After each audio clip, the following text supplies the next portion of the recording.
자, 아까 제가 여러분들하고 했던 것이 이렇게 토지이동 사유가 발생했으면 그에 따라 정리가 돼야 돼요. 지적 정리가 된다라고 할 때 정리를 해주세요라고 하는 신청하는 것이 있고, 신청할 사람이 안 해버리면 직권을 하는 게 있습니다. 그럼 신청한다라고 할 때는 소유자가 하는 게 원칙이에요. 그런데 소유자가 하는 게 원칙이지만 예외적으로 대위가 있고 사업시행자만 하는 경우가 있습니다. 대위한다라는 말은요, 소유자가 할 수 있는 것을 대신한다라는 뜻인데, 우리 법에서는 네 가지가 있고, 제가 설명한 것이 공공사업일 경우에 그때 사업시행자가 대위하는 거 이거 하나 말했습니다. 그리고 도시개발사업 지역에서는요, 아예 소유권자에게 신청권이 없기 때문에 사업시행자만 할 수 있다. 그래서 도시개발사업 할 때 사업시행자하고 공사업 할 때 사업시행자는요, 사업이라고 썼긴 했지만 다른 개념이다. 하나는 공사업, 한 도시개발사업. 이렇게. 그 다음에 신청할 사람이 안 해버렸을 때 직권을 하는데, 직권은 지적소관청이 하는 겁니다. 그 지적소관청이 할 때 무슨 계획을 수립하는 게 있는데, 토지 이동 현황 조사 계획. 토지 이동 현황 이렇게 나와야지 토지 이용 현황 그러면 X 이런 말 했고.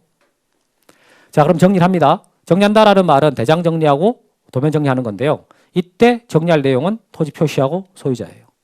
그래서 토지 표시 소유자 여기 이 부분만 따로 떼가지고 이쪽에다가 지적 정리한다라고 했을 때는 토지 표시 정리하고 소유 정리하는 것이다. 그럼 결국은 이걸 어디서 하는 거냐? 이렇게 대장에서 하는 거지. 근데 대장에 정리하는 걸 끝내지 말고 등기부까지 연결해서 같이 봐야 되는데, 자, 토지 표시는 어떤 경우에 정리합니까? 라고 했을 때 토지 이동이 있을 때. 토지 이동이 있어가지고 토지 표시 정리할 때는요, 미리 써야 되는 것이 토지 이동 정리 결의서. 이렇게 말했습니다.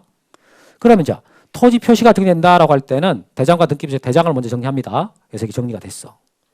그럼 정리가 됐으면 이제 변경 등기해달라고 촉탁을 해야 돼요. 변경 촉탁.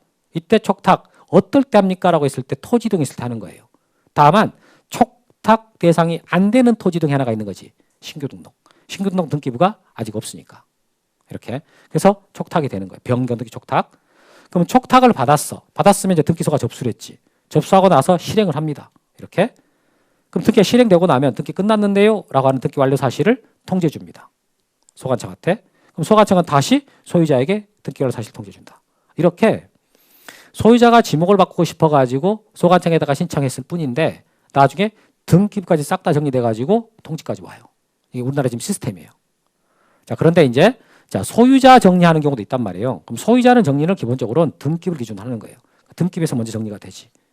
됐으면 등기 완료 통지를 합니다. 이렇게 등기 완료 통지를 하게 되면 이때 바로 소유자를 을 하고 써버리는 게 아니라 소유자 정리 결의서. 이게 작성되고 을 하고 써지는 거예요. 그러면 지금 소유자가 대장에서 정리될 때는 기준은 등기다라고 말을 했지만, 신규 등록할 때는 아직 등기부가 없어. 그래서 신규 등록할 때 소유자는 소관청에 직접 조사해서 등록합니다. 이렇게 나가는 거지. 자, 이렇게 해가지고 정리 파트 맞춰진 거예요. 1교시 끝났어요. 이제 2교시. 2교시에는 지적 측량 들어갔는데, 지적 측량이라는 것은 경계 정하고 좌표 정하고 면적 정한 것이다. 경계나 좌표 면적을 정해가지고 지적 공부에 등록하거나 경계점을 지상에 복원하는 게 지적 측량의 목적입니다. 그러면 그때 측량의 종류가 총 13가지가 있는데, 크게 나누면 기초 측량하고 세부 측량이 있어요. 기초 측량이라는 것은 지적 기준점, 이거 정할 때 하는 측량이고, 나머지 12개를 합쳐갖고 세부 측량이라 그럽니다. 그 중에서 제가 다른 것은 특히 설명 안 했고, 도시개발 사업 지역, 이때 하는 측량을 지적 확정 측량이라고 한다. 이거 말을 했고, 그 다음에 이 경계보고 측량을 설명했어요. 경계보고 측량이라는 것은 이렇게 경계 분쟁이 발생했을 때 지적 도면에 있는 경계를 실제 땅에다가 이렇게 그어주면서 여기까지다 라고 표시해 주는 거예요. 이렇게. 그래서 이거 지적 경계보고 측량을 하게 되면은 지적도 대장을 정리하는 게 아니라 이 담을 정리하는 거지. 이렇게. 그리고 이렇게 분쟁이 있을 때만 하는 게 아니라 경계보고 측량은요, 내 땅이 어디까지다라고 명확하게 표시하고 싶을 때 하는 것이고, 그 다음에 건축할 때 그때 건축 착공 신고할 때요, 여기까지다 하면 미리 정해놓고 하는 경우도 있어요. 그러니까 분쟁 발생했을 때뿐만 아니라 정확하게 내 땅의 경계를 표시하고 싶을 때 하는 측량을 경계보고 측량이라 한다. 근데 이걸 하고 나면 나중에 지적공부 정리는 안 한다.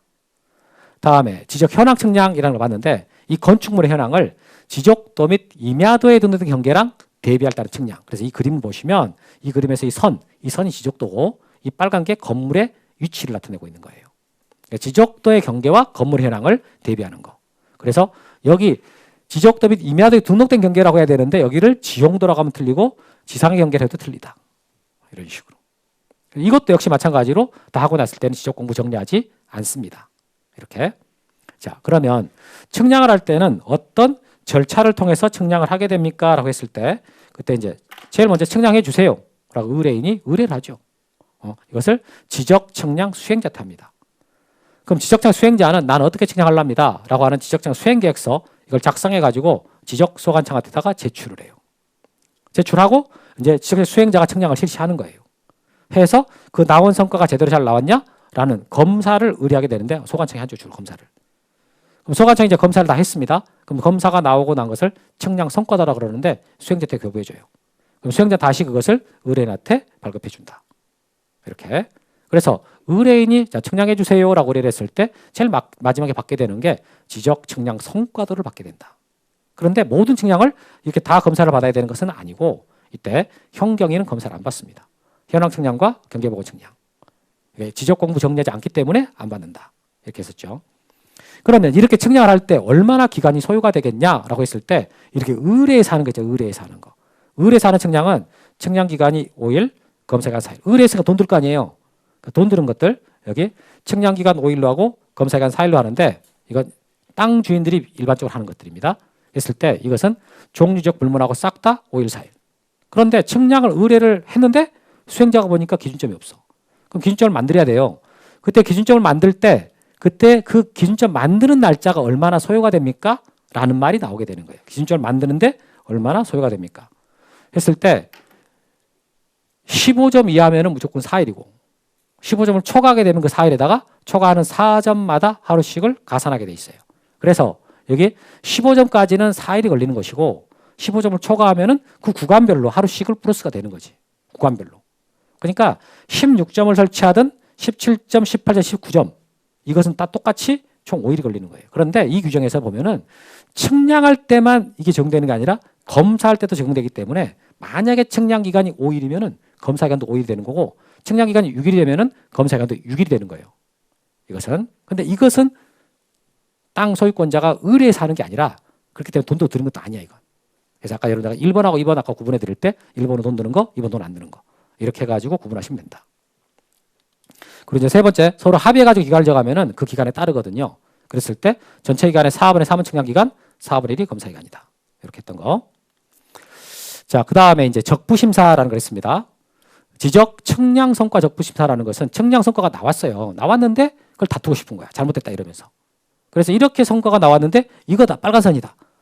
라고 주장을 하려면은 그러려면 일단 측량을 다시 그래서 빨간선을 구한 다음에 이때 청구인이 시도사를 거쳐가지고 지방지적에다가 청구합니다.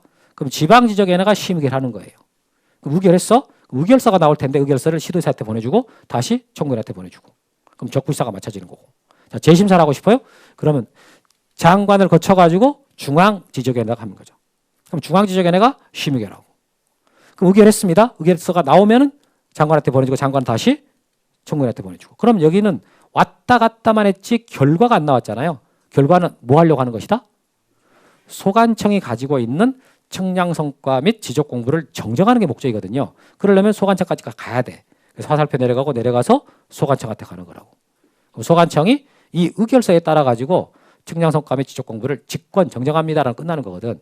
근데 이것을 이제 날짜를 집어넣어 보면은 시도의사가 지방지적에 30일 내로 회부하게 되고 지방지적에는 60일 내로 심의를 하는데 부득이하면 30일 내로 한번 연장할 수 있고. 그럼 의결했어? 그럼 지체 없이 시도사 보내주고 시도사는 7일 내로 청구인한테 통지해주고. 그런데 더 다투고 싶어 재심사? 90일 내로 해야 되고 그때 장관을 거쳐 중지한테 하는데 장관은 30일 내로 회부하고 중지는 60일 내로 심의결 연장 30일. 똑같습니다. 여기서는 지체 없이 보내주고 7일 내로 통지하고 이렇게. 그래서 이 그림에 적부심사 내용이 다 들어가 있다. 이렇게 하시고 그 다음 이제 등기법 넘어가가지고 등기법에서는 이제 등기할 사항을 봤어요. 등기할 사항.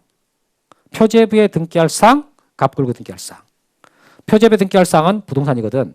그러면 부동산은 토지와 건물인데 토지는 그냥 등록된 땅이면 다 등기된다. 이러면 돼요. 끝이야 그건. 근데 건물은 요건이 갖춰져야 되는데 지붕과 벽을 갖추고 고정돼 있고 개수성이 있어야 되면서 쉽게 해체동할 수 없어야 된다. 이런 말이 나왔어요. 그리고 이제 이 건물이 몇 개냐 이렇게 수정할 때 그럴 때 물리적 구조뿐만 아니라 소유자 의사를 고려한다. 그러면서 4층짜리 상가 건물이 부동산이 1개냐 8개냐 라고 했을 때 1개일 수도 있고 8개일 수도 있다. 만약 일반 건물로 냈다 그러면 1개고 구분 건물로 냈다 그러면 8개가 되고. 그래서 일반 건물과 구분 건물 개념을 알아야지. 개념 구분 기억나세요? 소유권이 1개인 건물이 일반 건물. 각각 소유권이 여러 개로 구분되어 있는 거 구분 건물. 이렇게. 그리고 이제 등기되는 권리가 8개가 있어요. 8개는 크게 소유권, 용익권, 담보권 이렇게 나누는 겁니다. 용익권으로서 등기되는 것은 4가지가 있어. 지상권, 지역권, 전세권, 임차권. 등기되는 담보권 3개, 저당권, 권리질권, 채권담보권 뭐 이런 것이 있다. 이렇게 해서 오늘 여기까지 말했고 다음 주에 이제 부동산의 일부하고 권리의 일부 여기 들어가도록 하겠습니다. 많이 배우셨어요? 자, 재미있는 등기법 이제 마치고 다음 주부터 제대로 시작하도록 하겠습니다. 고생하셨습니다. 공인중개사 합격! 에듀윌 합격 패스!